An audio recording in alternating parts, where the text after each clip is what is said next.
Je tady zakázáno gumování, což je jenom v případě tady těch podlážek. Takže to, co jsem loni dělal v Brně, že jsme dělali různý driftovací osmičky, tak tady bohužel nepřipadají v úvahu. Ten motocykl je vypnutý v takové té syrové verzi. Tak. Zkusíme.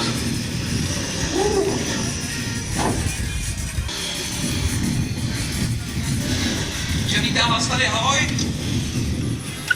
A možná zkusíme za chvilku i na přední kolo. Takže máme vyzkoušet Afriku na předku. Co vy na to? Ještě publikum tady. Tak, dobrý den. Wow.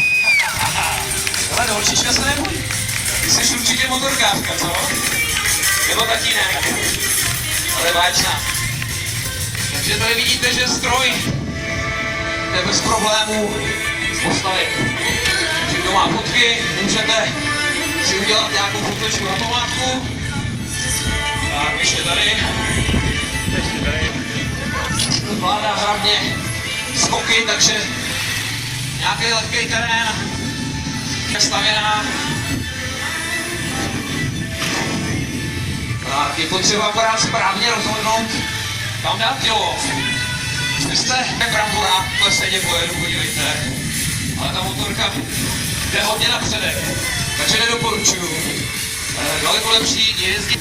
Jednak vidíte daleko dál dopředu a patří to k té sportovní jízdě, kdy s tou motorkou, tím tělem můžete daleko lepší pracovat. Takže i na ty skoky je to daleko praktičnější. Když budete tělem rovnoměrně, tak ten skok je naprosto vyvážený.